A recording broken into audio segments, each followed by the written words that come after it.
ভক্তবৃন্দের চরণে আমার কোটি কোটি দণ্ডবৎ প্রণিপাত।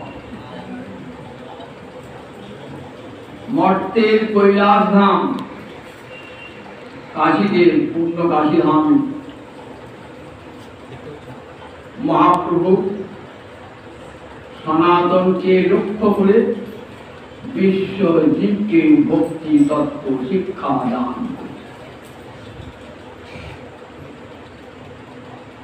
সাধন ভক্তি দুটো ভাগ একদিন বলেছি, একটি বিধি ভক্তি আর একটি রাগ ভক্তি।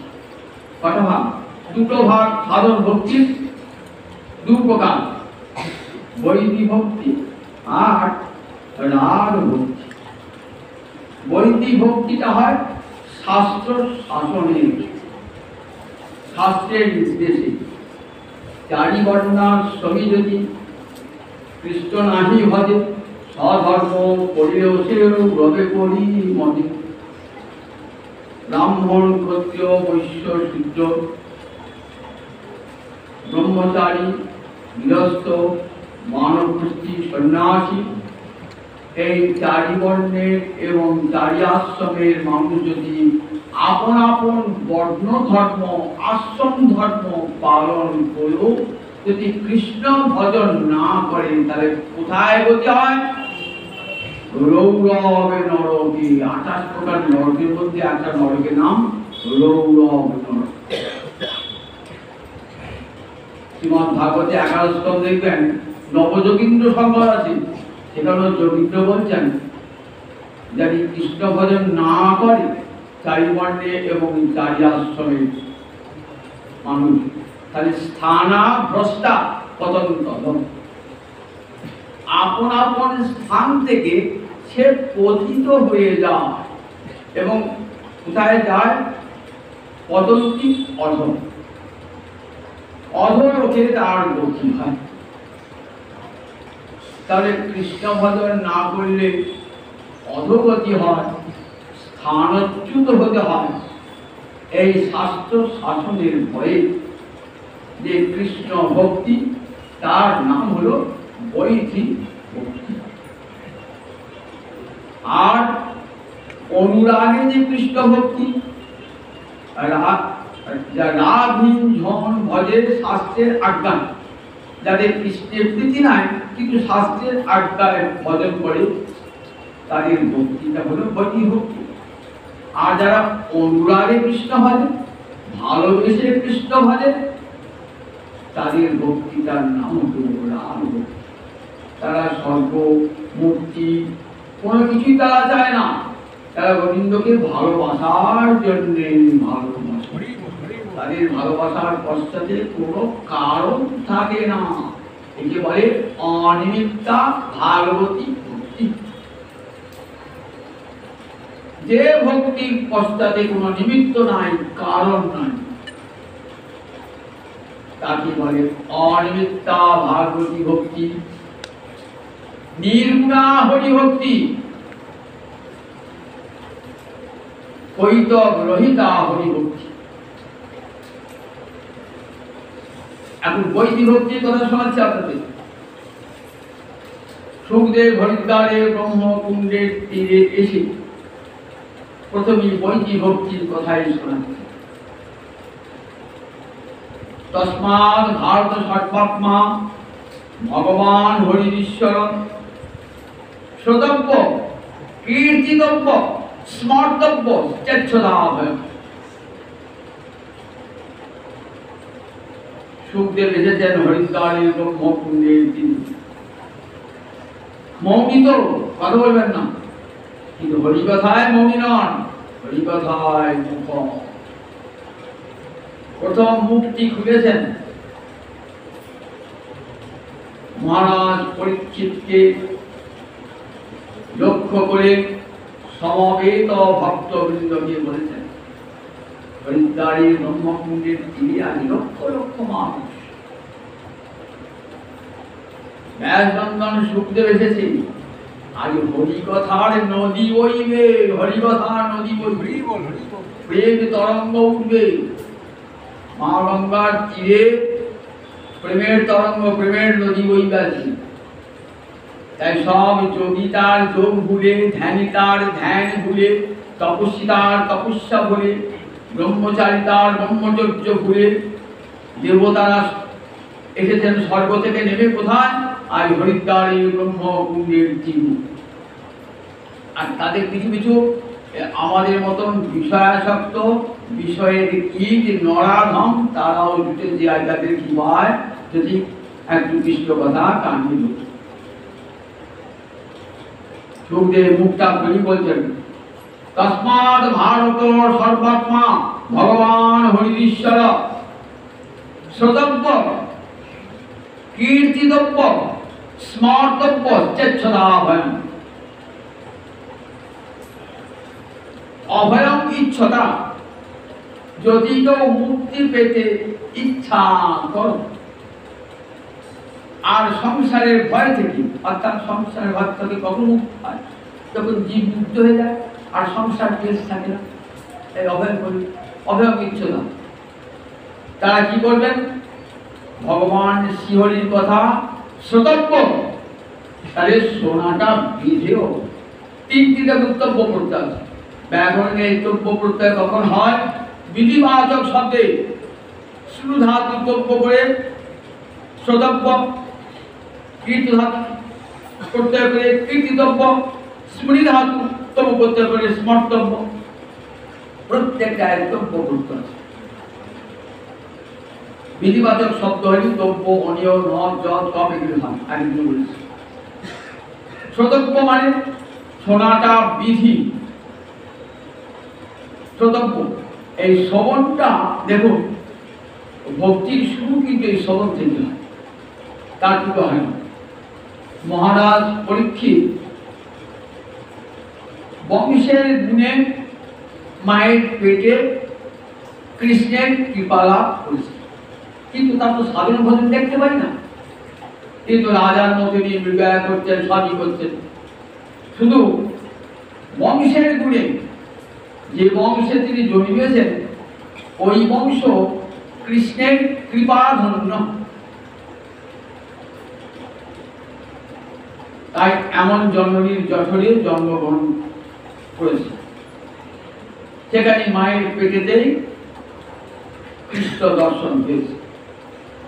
কিন্তু কৃষ্ণ দর্শন হয়েছে বটে, কিন্তু তার তো রাজা হয়েছেন, কতদিন রাজত্ব করেছেন, কিন্তু তখন তো কৃষ্ণকে মনে পড়ে নাই। আজ মনে পড়েছে কেন? অভিশাপ পেয়েছেন বলে চলে এলেন কোথায়? একটা পূর্বজন্মের সংস্কার তো রয়েছে, সেই সংস্কারটা আর অভিশাপ পাওয়ার পরে সেই সংস্কারটা হয়ে যাবে। এরপর যখন বরণ করতে হবে তখন গোবিন্দের চরণ কোমল ধ্যান করতে প্রাণ এই এই সুবুদ্ধি, এটাও তো সবার আসে না। এটা তো ভক্তগুলো জন্মেছেন বলি এসেছে। তাকে উদ্দেশ্য করে বলছেন, শ্রোতব্য, শোনো মহারাজ, প্রতিটি জীবের হরিকথা শ্রবণ করা কর্তব্য।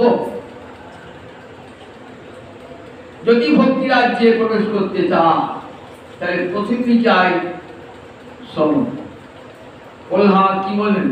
9টা ভক্তির অঙ্গের প্রথমে কি বললেন?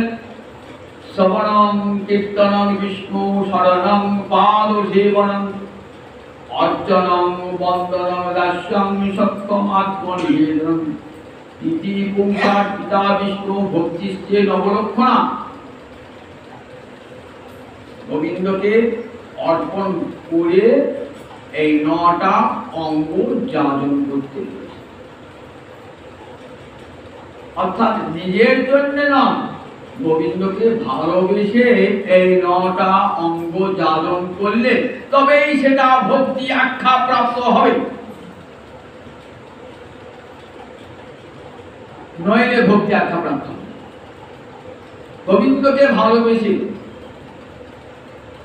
ইতি পুংসার্পিতা, আগে গোবিন্দকে অর্পণ করে এই 9টা ভক্তি অঙ্গ যাজন করতে হবে।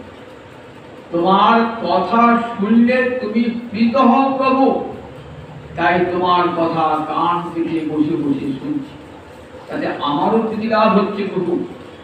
দিবারাত্র তো সংসারের কথাই শুনি, পরনিন্দা পরচর্চা শুনে শুনে দুটো কান তো কালা হয়ে গেছে, তাই তোমার কথা শুনতে বসি। সতর্ক বলেন, তাই প্রথমেই বলেন শ্রবণ। মুখ্য অঙ্গই হলো শ্রবণ। 9টা ভক্তি অঙ্গ, 64 ভক্তি অঙ্গের কথা আগে বলেছি। 64 ভক্তি অঙ্গের মধ্যে 9টা কিন্তু প্রধান বলেছেন, প্রধান। আবার সনাতন গোস্বামী মহাপ্রভু কি বললেন? সাধু সঙ্গ, নাম কীর্তন, ভাগবত শ্রবণ, মথুরাবাস শ্রীমূর্তির শ্রদ্ধায় সেবন, সকল সাধন শ্রেষ্ঠ এই পঞ্চ অঙ্গ, কৃষ্ণ প্রেম জন্মায় এই 5 অল্প সঙ্গ।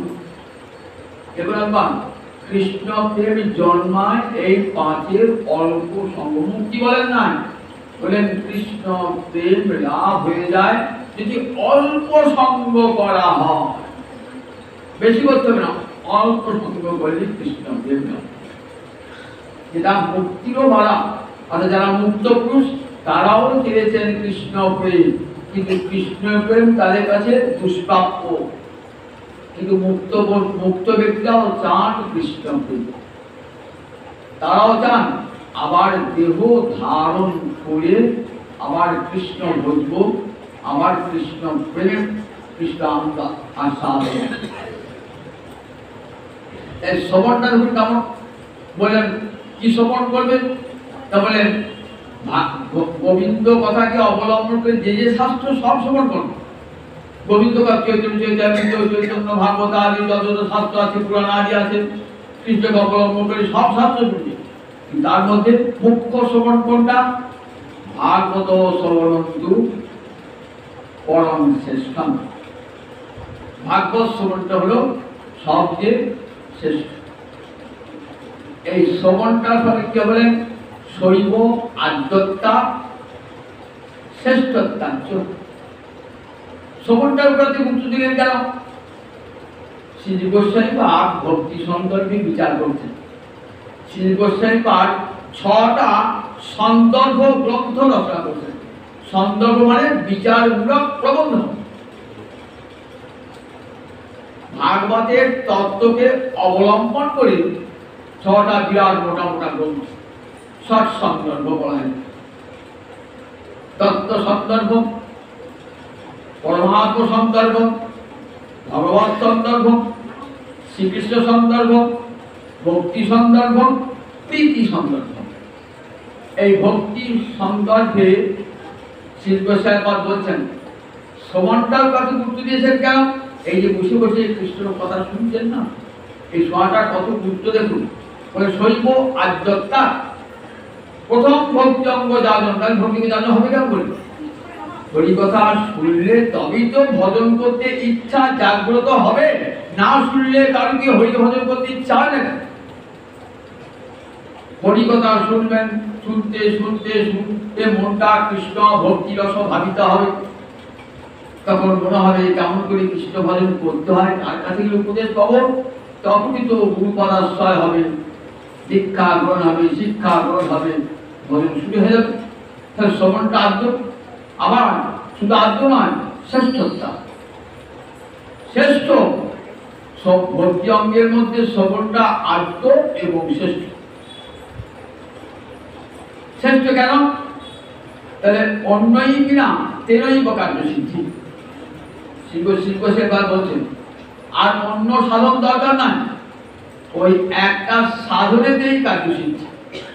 বুঝুন একবার, এই যে হরিকথা শুনতে হবে তাদের কোনো সাধন না করেন আর কিছু করতে হবে না।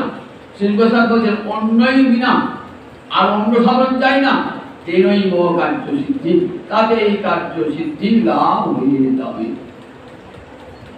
আমি হরিকথা শুনছেন, কি কোনো কষ্ট হচ্ছে না? বসে 1 ঘন্টা বসে কৃষ্ণ কথা শুনলেন, কোনো পয়সা খরচ করতে হচ্ছে, উপবাস করতে হচ্ছে, কিছুই না। কিন্তু কাজ হয়েছে আপনার কি? হরিকথা শুনছেন তো, চিত্ত নির্মল হচ্ছে, আপনি আপনার চেষ্টা করতে হচ্ছে না, উপবাস করতে হচ্ছে না, কোনো যাগযজ্ঞ করতে হচ্ছে না, ঘি প্রাতে হচ্ছে না, কাঠ জ্বালাতে হচ্ছে না, 7 দিন ধরে যোগাযোগ আয়োজন করতে হচ্ছে না। শুধু একবার এসে গৌরাঙ্গ মন্দির বসেছেন, আর কেমন সংসার কাজ হচ্ছে, কেমনই কাজ হচ্ছে। দেখি শ্রীমদ্ ভাগবতের ৩য় স্কন্ধে কপিল মাকে বলছে, মা তুমি গিয়ে শুধু কানটা পেতে দেবে, তাতেই কাজ হয়ে যাবে, আর কিছু করতে হবে না। কানটা শুধু হরিভক্তের সভায় গিয়ে কানটা পেতে দেবে, তাহলে কি হবে? বলে আর তোমার কিছু চিন্তা করতে হবে না। বলে যাবো, দেখো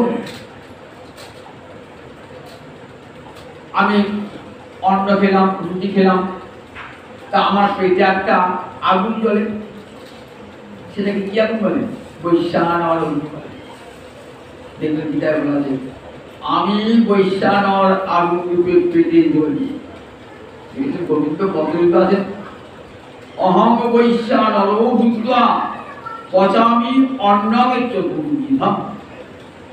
বলেছে যুগে ভগবান বলছে, আমি বৈশ্যানর আগুন রূপে সমস্ত জীবের পেটে ঢুকি, ঢুকে কি করি? যা খায় সেটাকে আমি পরিপাক করি।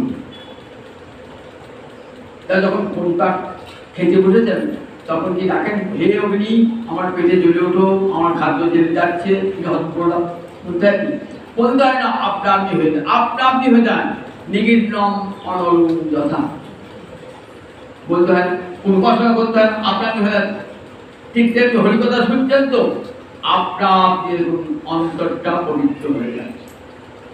এই অন্তর পবিত্র করবার জন্য আমি উপবাস করতো না, তীর্থ ঘুরতো না, কি হলো?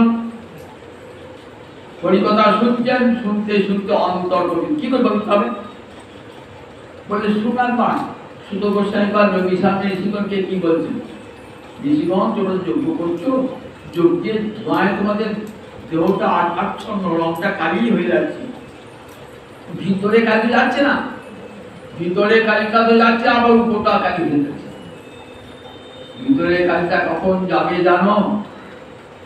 ছিন্নদান সকতা কৃষ্ণ পূর্ণ শ্রবণ কীর্তন চিত্তন্তস্থু ভদ্রাণী বিনুনতি সুইৎসতাং।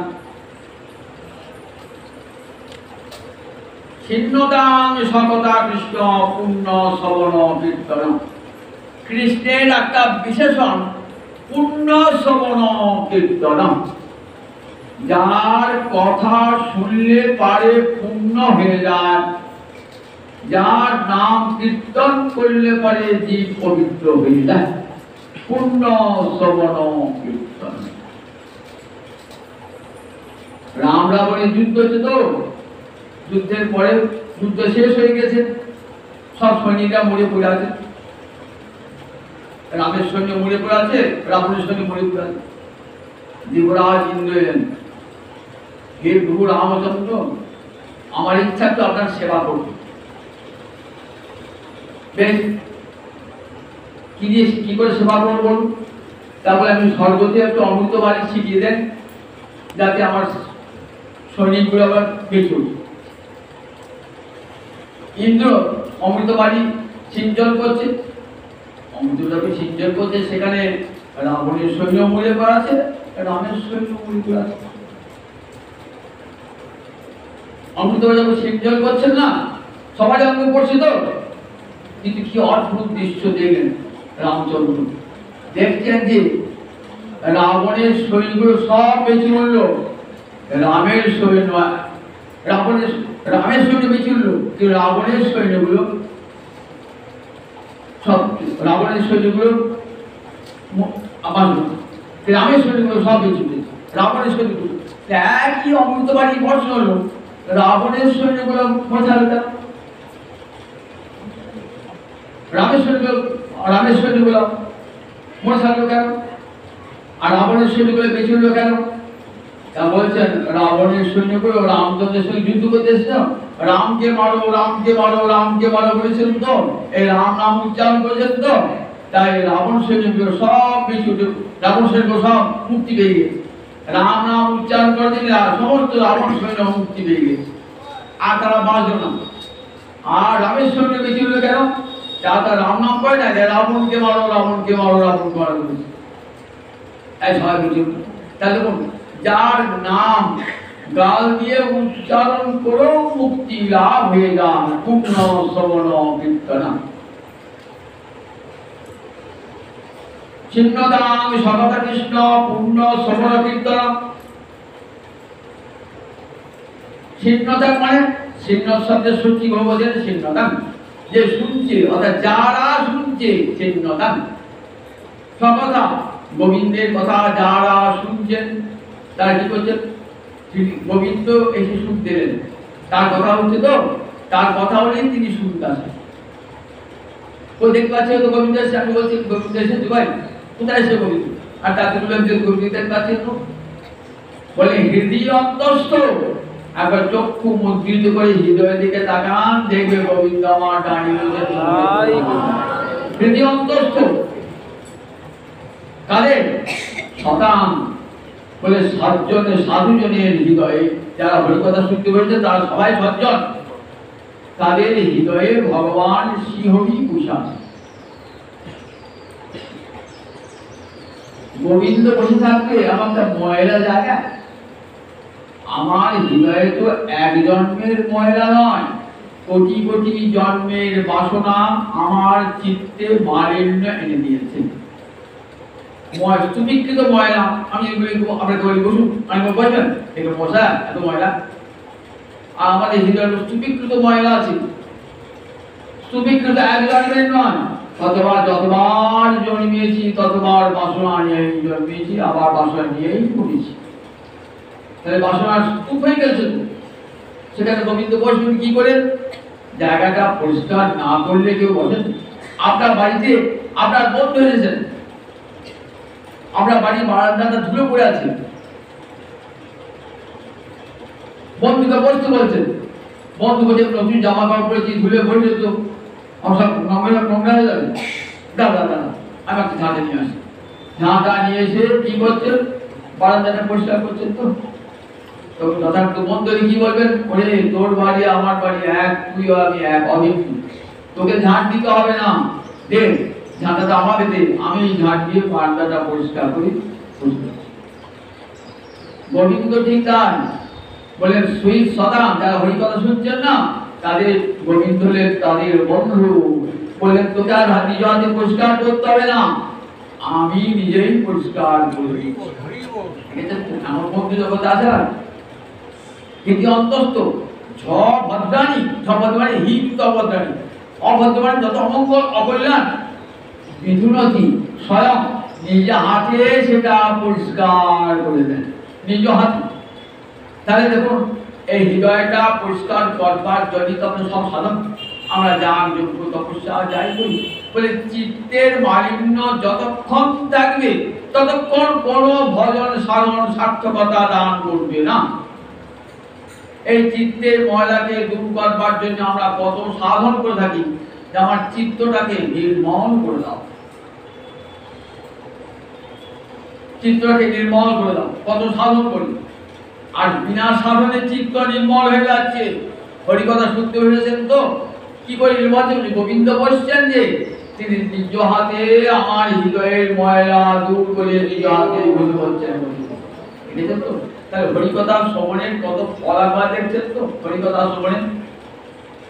আবার যদি সব আসন মুখা, যদি আপনি আপনার ভাবনাটা যেমন যিনি বক্তা তার ভাবনাও যদি একরকম হয়, তাহলে সেই হরিকথা আরো আস্বাদ্য হয়, আরো আস্বাদ্য হয়।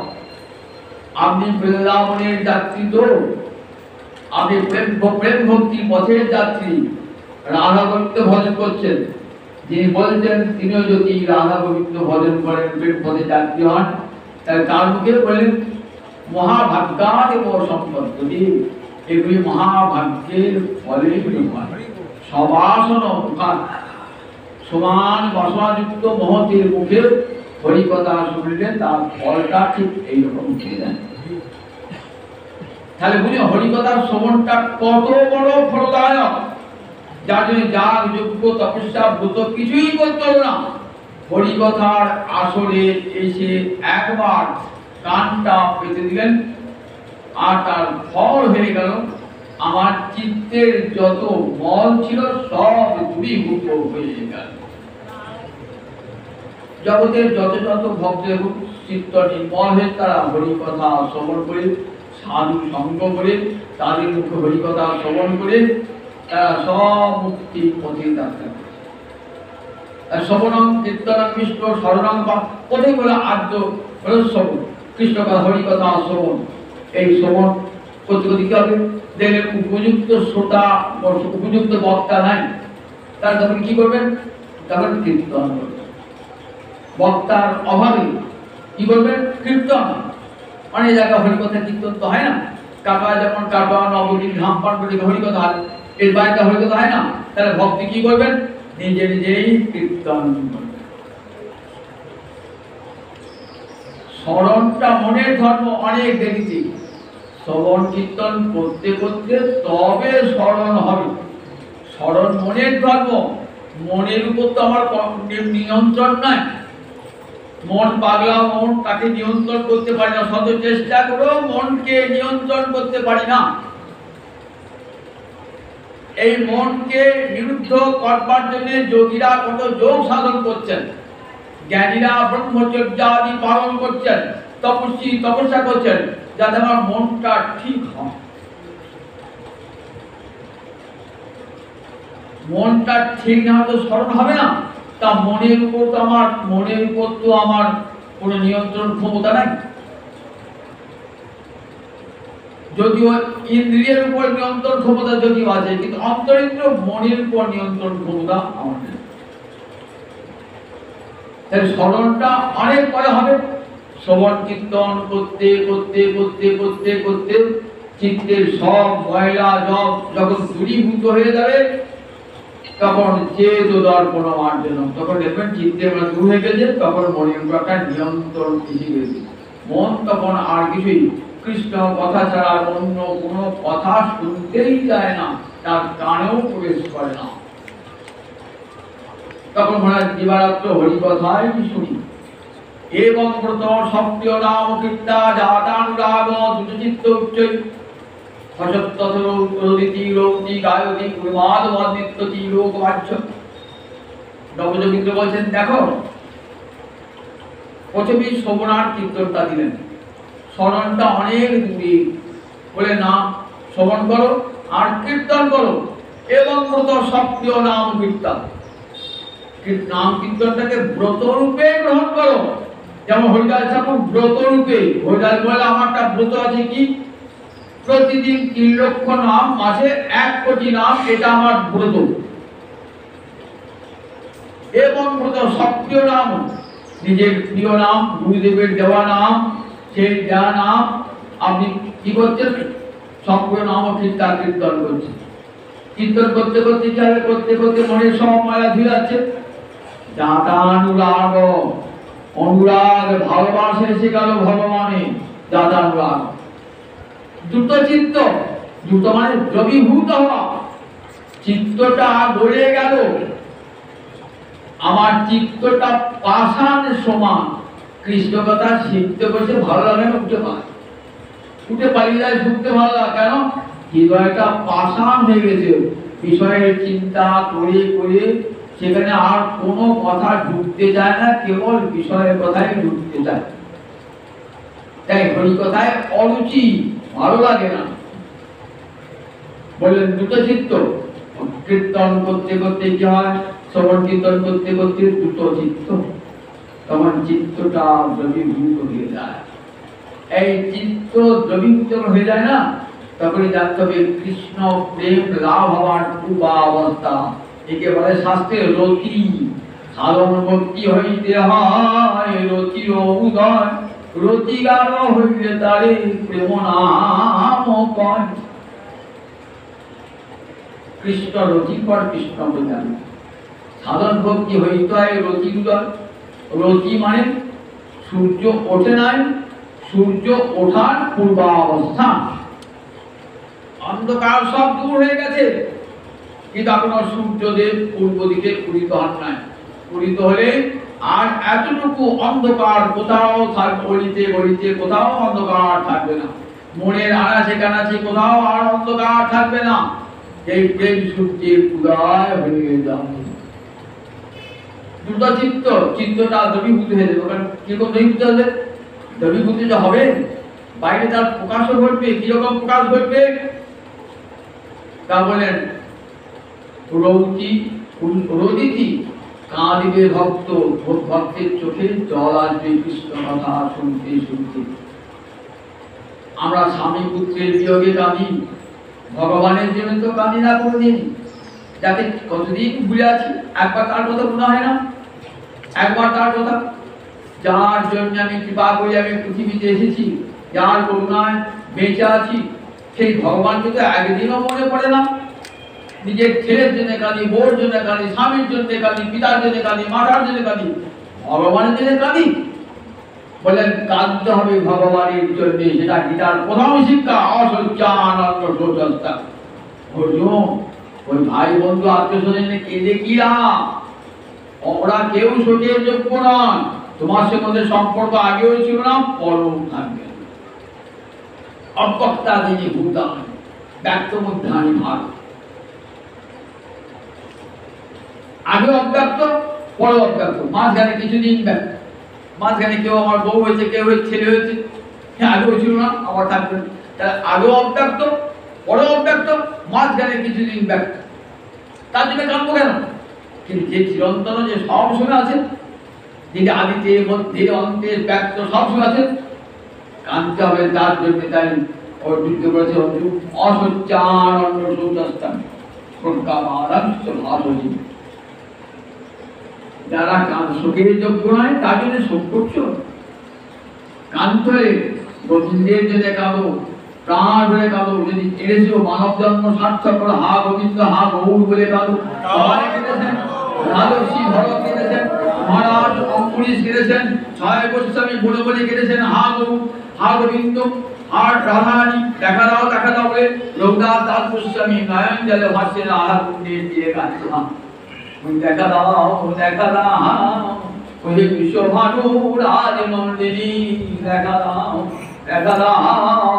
রাধা কুণ্ডের তীরে বসে কাঁদে বসান, ওই দেখা দাও দেখা দাও। দেখা দিয়ে সেবা দাও কাঁদছে রঘুনাথ দাস গোস্বামী। কই সংসারে কারোর জন্য কাঁদেন নাই? রাধা কুণ্ডের তীরে বসে দিনের পর দিন, রাতের পর রাত, মাসের পর মাস কেঁদে কেঁদে অঙ্গ হয়ে গেছে রঘুনাথ দাস গোস্বামী। আজও দেখুন তার স্মৃতিভর করছে রাধা কুণ্ড। এই রাধা কুণ্ডের তীরে বসে নয়ন জলে মুখ ভাসিয়েছেন, ও রাধা রানী আমার হৃদয়ের ঈশ্বরী, একবার আমাকে দেখা দাও। রাধাকে দেখা দিচ্ছেন মাঝে মধ্যে, বলছে রঘুনাথ তোকে আমার প্রাণনাথের সেবা দিলাম। বলছে না না না, আমি প্রাণনাথের সেবা চাই না দেবী, আমি তোমার চরণের সেবা চাই। তোমার ওই যুগল চরণ, মাধবের শিরভূষণ, মাধবের বন্দিত চরণ, ওই যুগল চরণের আহানি, ওই যুগল চরণের সেবা দাও। নয়ন জলে সনাতন গোস্বামী পাঠ করেছেন, রূপ গোস্বামী পাঠ করেছেন, নয়ন জলে মুখ ভাসি রাধারানীর জন্য। বৃন্দাবনে গিয়ে রাধা ধরে কেঁদেছেন দিন রাত তারা, জানে রাধারানীর জন্য কাঁদলে গোবিন্দ আপনা আপনি পাবো। রাধারানী বলে কাঁদলে গোবিন্দ আপনা আপনি পাবো। কতখানি ভালোবাসা রাধারানীর জন্য। বৃন্দাবনে গিয়ে বনে বনে কাঁদছেন, বনে বনে হা রাধে, হে বিশ্বভানু রাজ নন্দিনী, হয়ে শ্যাম গর্বে গর্বিনী, বৃন্দাবন বিলাসিনী, রাস রস তাণ্ডবিনী, একবার দেখা দাও একবার দেখা দাও বলে নয়ন জলে ভাসছেন ছয় গোস্বামী। তারপরে বৃন্দাবনে ঘুরে ঘুরে আহারাদি সব ত্যাগ করেছেন, নিদ্রা ত্যাগ করেছেন। নয়ন জলে বই নিজের স্ত্রী পুত্র সব ফেলে গেছেন সংসারে। মন্ত্রী ছিলেন, কত ঐশ্বর্য কত পয়সা, সুন্দর স্ত্রী পুত্র সব তো ছিল, তাহলে তো তাদের একবার তো মনে হয় আমরা একবার বৃন্দাবনে মনে পার্টি করলাম, ছেলে কি করছে মেয়েটা কি করছে মনে করলাম, পার্টি করতে চলে গেছে একবার ছিল কাজে। আর ওসবের সম্পর্ক রাখেন না, আর সম্পর্কই রাখেন নাই, শুধু স্তজদার সুদান সুহিত তার জন্য হিরিস বিষক যহ দুই বা মলবার উত্তম স্বরূপ রাজর্ষি ভরত ত্যাগ করলেন, নিজের স্ত্রী পুত্র রাজ ঐশ্বর্য সব পরিত্যাগ করলেন, মলবার পরিত্যাগ করলেন। মন ত্যাগ করে ঘৃণায় তার দিকে কেউ ফিরে তাকায় না, ঠিক তেমনি করে নিজের স্ত্রী পুত্র কৈশোর সব পরিত্যাগ করেন, কৃষ্ণ প্রেমে পাগল হয়ে ভর ছুটে চলেছেন কোথায় গণ্ডকে নিজে, হে গোবিন্দ দয়া করো। জগৎকে শিক্ষা দেন, কাঁদতে হলে গোবিন্দের জন্য কাঁদো, আত্মীয় স্বজনের জন্য কেঁদো না, ভগবানের জন্য কাঁদো। অসত্যান গীতাও শিক্ষা দেয়, ভাগবতের শিক্ষাও দেয়, কাঞ্জলি গোবিন্দে। যে গোবিন্দ আমার আত্মার আত্মীয়, যার সঙ্গে আমার চিরকালের সম্পর্ক, আগেও ছিল, এখনো আছে, পরেও থাকবে। আমি পাপী তাপী হই না কেন, আমি গুন্ডা বদমাইশ হই না কেন, গোবিন্দ আমাকে পরিত্যাগ করবে।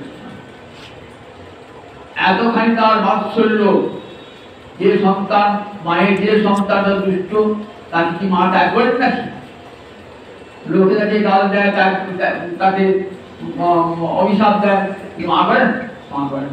ভগবান চিত্তে সে সুবৃত্ত হোক আর দুর্বৃত্ত হোক, গোবিন্দ বলে এক ওই দুরাচারটা হচ্ছে আমাকে ভরে না, ওকে আমি ভালোবাসি, ওকে আমি ভালোবাসি, ওই দুরাচারকে ভালোবাসবে। হ্যাঁ, অতীতে সুদুরাচার ভজতে মাম অনন্য ভাবিতা, কি সুন্দর মিষ্টি কথা যেটা বলছি। অতীতে সুদুরাচার, দুরাচারই শুধু নয়, যদি সুদুরাচার হয়, তারপর যদি কৃষ্ণ বলে তাকে আমি থাকতে পারি না, জানিস তো, ওই পাপিটার কাছেও আমি ছুটে চলে যাই, পাপিটার কাছে চলে যায়।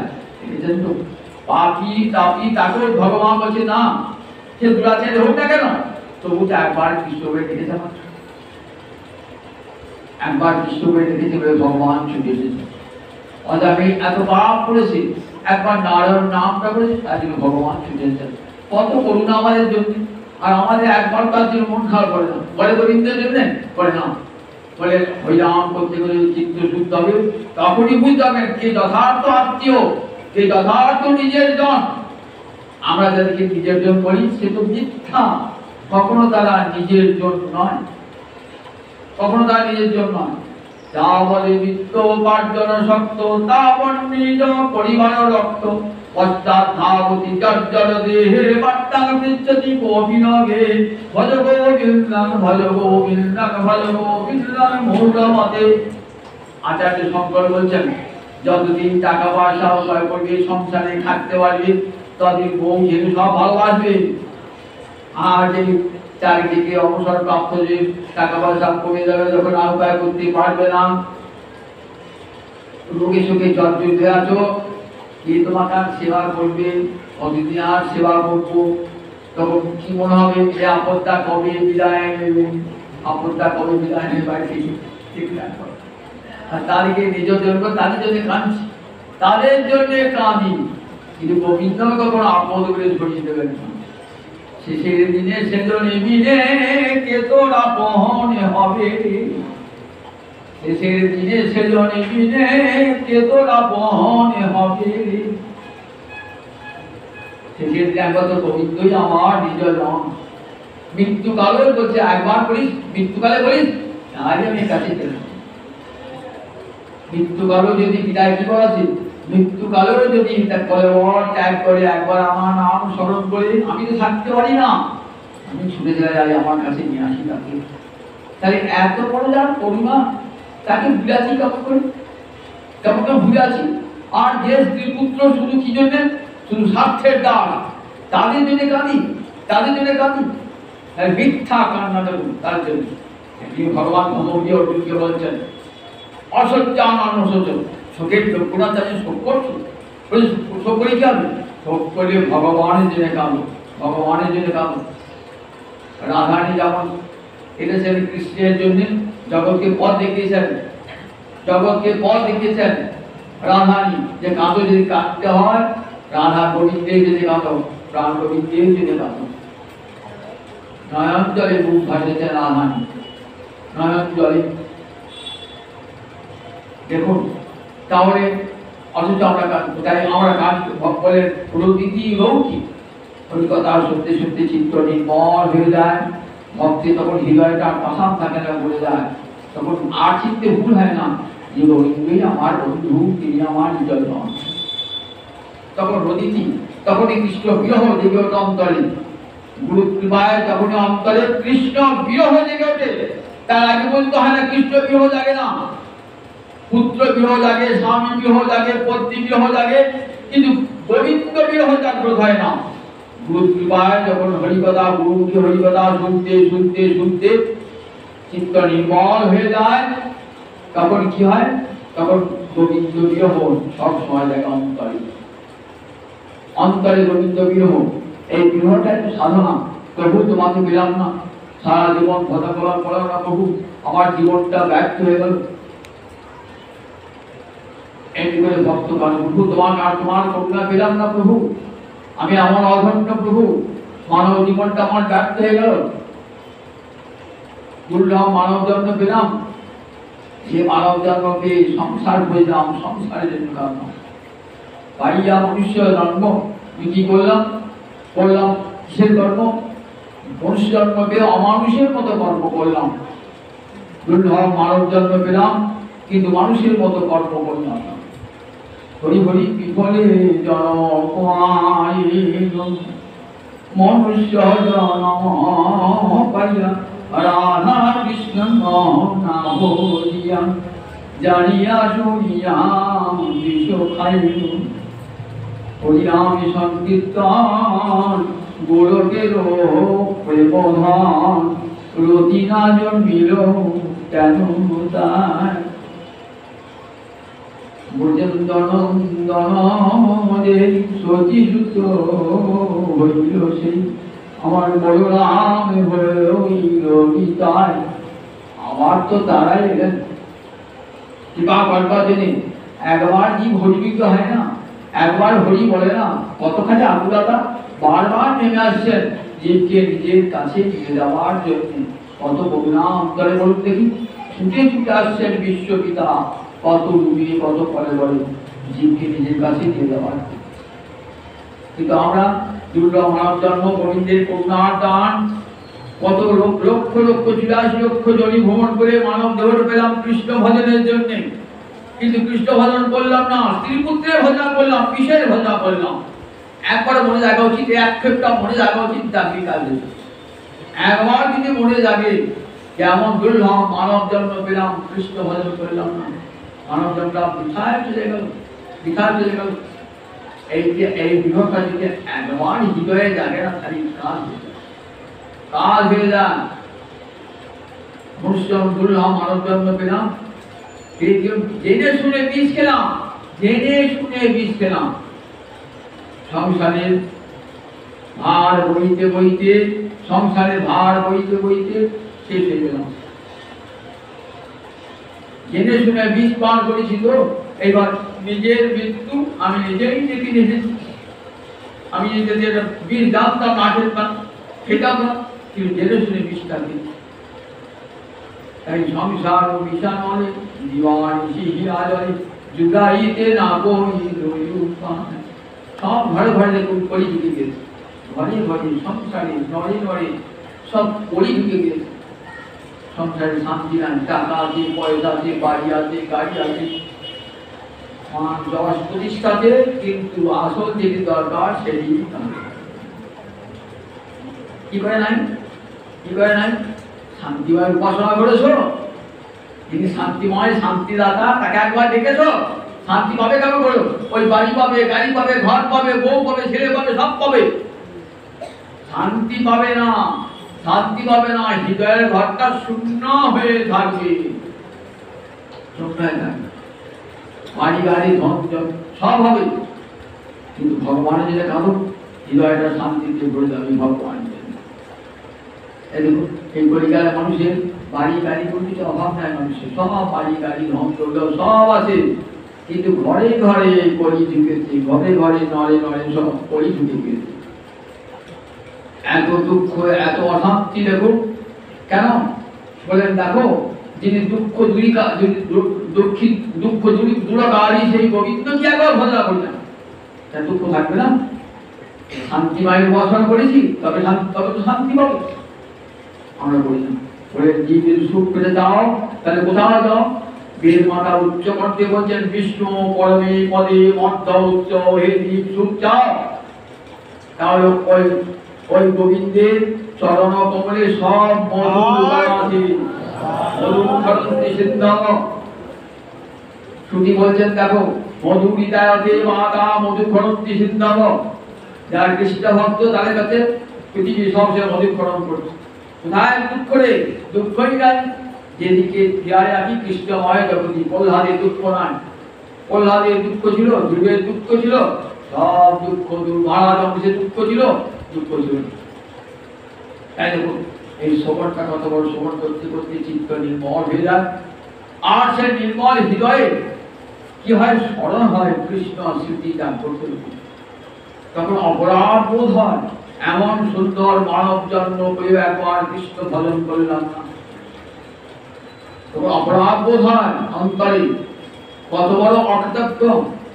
যার যিনি করুণা করে আমাকে মানব জন্ম দিয়েছেন তাকে ভজবার জন্য, কিন্তু একদিনের জন্য হা গৌর হা হৃদয় বললাম না, হা গোবিন্দ বললাম না, এমন করলাম মানব জন্ম দিয়ে। তখন অন্তরে যদি আক্ষেপ সবার জাগে না, যখন আক্ষেপ জানবে যে আমি কৃপা ভেঙে দেয়, আক্ষেপ জেগেছে, আক্ষেপ জেগেছে যে আমি এমন করলাম মানব জন্ম পিতা গায়ে করলাম, জোড়াবার প্রাণ জোড়াবার উপায় করলাম না। তাই বলে দেখো, বসে বসে হরিকথা শোনো, শুনতে শুনতে চিত্তটা নির্মল হয়ে যাবে। তখন দেখবেন এই হরিস্মৃতি অন্তরে যে করবে। তস্মাৎ ভারত সর্বাত্মা ভগবান হরিশ্বর শ্রোতব্য কীর্তিতব্য স্মর্তব্যশ্চেতনা ভয়ং। জীব তখন অভয়ের কথা চিন্তা করবে আর ভয়হীন জীবন যাপন করবে। আর কোনো ভয় নাই, কোনো কিছু তো আর নাই। গোস্বামী পাদুনে আর কোনো ভয় ছিল? বৃন্দাবনে গিয়ে বনে জঙ্গলে শুয়ে আছেন, তাই সাপে কাটবে না, বাঘে খাবে না, সিংহে খাবে, কোনো ভয় ছিল? সনাতন গোস্বামী কোথায় শুয়ে আছেন? একটা গাছের তলায় শুয়ে আছেন। কোনদিন আহার জোটে, কোনদিন জোটে না। আহার গ্রহণ করবার জন্য দীক্ষার ঝুড়িটাও হাতে নাই। হাতে যদি কিছু দাও সেটি শুধু দেহটাকে রাখবার জন্য ভজন করতে হবে। তো ভজন হয় না, দেহটাকে রাখবার জন্য। কেমন করে ভজন করতে? ছয় গোস্বামী জীবনী পড়তে দেখবেন কিরকম জগৎকে শিক্ষা দান করেছেন। তাই গোবিন্দ তাদের বশীভূত হয়ে যায়, এই ভজনে বশীভূত হয়ে যায়, জগৎকে শিক্ষা দিচ্ছেন। যুগের জল প্রভৃতি গায়তি পুনমাত্মা পাগল হয়ে নৃত্য করছেন। তখন কখনো চিৎকার করছেন পাগলের মতন। লোকে বলে খেতে শুধু পাগল হয়েছে। তখন কৃষ্ণ ভক্তিকে সবাই পাগল খেপাই করে। এই পাগল খেপা না হলে কৃষ্ণ ভজন হয় না, এই খেপা না হলে পাগল না হলে কৃষ্ণ ভজন হয় না। এবারে উন্মাদবাদিত্যজি, পাগলের উন্মাদ নয়, কিন্তু উন্মাদ আমরাই। কৃষ্ণ ভক্ত উন্মাদ নয়, উন্মাদবাদিত্যজি। কে আমাকে ঠাট্টা করলো আমার তিলকার জন্য, মালাপের জন্য আমি হাত তুলে নাচছি বলে, সেটা তাকে ভূক্ষেপই থাকে না। আমার গোবিন্দের লক্ষ্য কোথায় কোথায়? গোবিন্দের দিকে, গোবিন্দ চরণের দিকে তাদের সমস্ত লক্ষ্য, সমস্ত যা যান রাগ দুচিত উচ্চই রোগী রদিতি গায়তি কীর্তন করে ওঠেন। অনুবাদিত্যদি লোক আছে। যোগীন্দ্র বলছেন এই কৃষ্ণ প্রেম শ্রবণ করতে করতে করতে করতে চিত্ত নির্মল হয়ে যায়।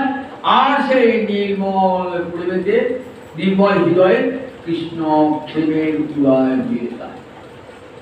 তাই বলে দেখো, এই ৯টা ভক্তি অঙ্গের সব একটা প্রতি করে একটা করে নিই।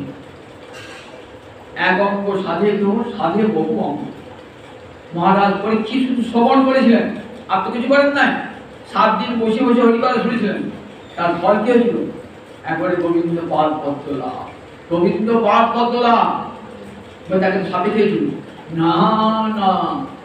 মহারাজ পরীক্ষিতকে লক্ষ্য লঙ্ঘন করবার ক্ষমতা নাই। ও দেহ গোবিন্দ বাঁচিয়েছে, রক্ষা করেছে, ওই দেহ কবে সাপে লক্ষ্য কবে স্পর্শ করতে পারে? চিন্ময় দেহ তৈরি হয়েছে, সেই দেহ দিয়ে চলে গেলেন কোথায়? গোবিন্দ পাদ পদ্মে চলে গেলেন মহারাজ। তাহলে হরিকথা 7 দিন শ্রবণ করে কৃষ্ণ পাদ পদ্ম। সুখদেব, দাসনন্দন সুখদেব কীর্তনে শুধু কীর্তন করেছে, 7 দিন বসে বসে কীর্তন করেছেন।